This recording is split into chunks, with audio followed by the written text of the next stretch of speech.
नमस्कार, news for nation देख रहे हैं आप और मैं हूं अदिति आपके साथ।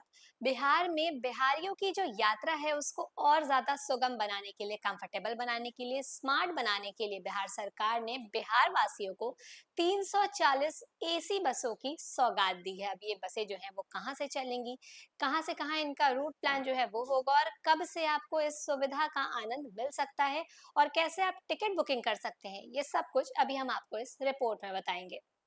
बिहार में सार्वजनिक परिवहन को आधुनिक और सुविधाजनक बनाने की दिशा में एक बड़ा कदम उठाया गया है। राज्य सरकार ने 340 नई एसी बसों को चलाने का फैसला किया है, जिससे यात्रियों को अब ज्यादा आरामदायक, तेज और सुरक्षित यात्रा का अनुभव मिल सकेगा। परिवहन विभाग ने इस योजना की पूरी तैयारी कर ली है और बसों का संचालन पब्लिक प्राइवेट पार्टनरशिप यानी पीपीपी मॉडल पर किया जाएगा। देखिए, खास बात यह है कि इन बसों के टिकट ऑनलाइन भी आसानी से बुक किए जा सकेंगे, जिससे यात्रियों को लंबी कतारों से राहत मिलेगी। इन बसों में आधुनिक सुविधाएं उपलब्ध होंगी और इन्हें पर्यावरण के अनुकूल बनाने के लिए इलेक्ट्रिक या फिर सीएनजी आधारित रखा जाएगा। योजना के तहत जून से पहले चरण में पटना, गया, भागलपुर, राजगीर और नालंदा में बसों का संचालन जो है वो शुरू करने का लक्ष्य रखा गया है। इसके बाद इसे चरणबद्ध तरीके से अन्य जिलों तक विस्तरित किया जाएगा। परिवहन विभाग के अनुसार पटना में सबसे ज्यादा यानी 31 बसें चलाई जाएंगी, जबकि अन्य शहरों में वही संख्या जो है जनसंख्या या फिर क्षेत्रफल को ध्यान में रखते हुए बसों की संख्या तय की जाएगी, ताकि अधिक से अधिक लोगों तक इसका लाभ पहुंच सके। यात्रियों की सुविधा को ध्यान में रखते हुए इन बसों में दिव्यांगजनों, बुजुर्गों और महिलाओं के लिए सीटें आरक्षित रहेंगी और साथ ही पहले से चल रही नगर बस सेवाओं में भी सुधार किया जाएगा, ताकि भीड़ भाड़ की समस्या को कम किया जा सके और यात्रा अधिक सुगम बन सके।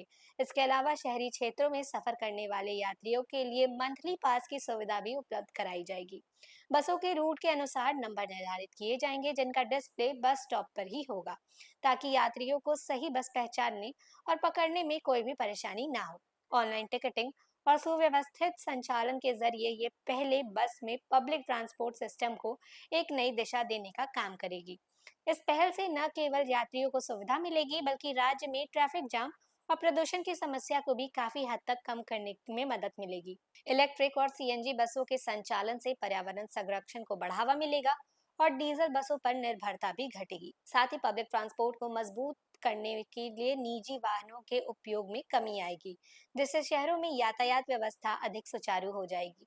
सरकार का उद्देश्य है कि लोग ज्यादा से ज्यादा सार्वजनिक परिवहन का इस्तेमाल करें और यात्रा को किफायती और सुविधाजनक बनाया जा सके। देखिए, इसके अलावा इस योजना के लागू होने से रोजगार के अवसर भी बढ़ेंगे। बसों के संचालन, मेंटेनेंस, टिकटिंग और प्रबंधन से जुड़ी कई नई रोजगार जो है वो भी सृजित होगी। पीपीपी मॉडल के तहत निजी कंपनियों की भागीदारी से सेवा की गुणवत्ता में सुधार होगा। तो कुल मिला के ये योजना बिहार के शहरी परिवहन तंत्र को आधुनिक, सुलभ और टिकाऊ बनाने की दिशा में एक महत्वपूर्ण कदम साबित हो सकती है। तो देखिए, अभी हमने आपको बताया कि कैसे बिहार में बिहार वासियों को बिहार सरकार की तरफ से 340 एसी बसों की ये सौगात जो है वो मिली है और कहाँ-कहाँ इसका परिचालन होगा, कहाँ-कहाँ इसका जो संचालन है वो किया जाएगा और कैसे पटना में खास तौर पर 31 बसें चलाई जाएंगी। लेकिन ये सब बातें कब शुरू होती हैं, इस बस का जो परिचालन है वो कब शुरू होता है, ये देखना दिलचस्प होगा। जो भी होगा हम आपको अपडेट करते रहेंगे। तो फिलहाल इस खबर में बस इतना ही। ऐसी ही लगातार जानकारियों के लिए बने रहने इस फॉर्नेशन के साथ। तब तक के लिए नमस्कार।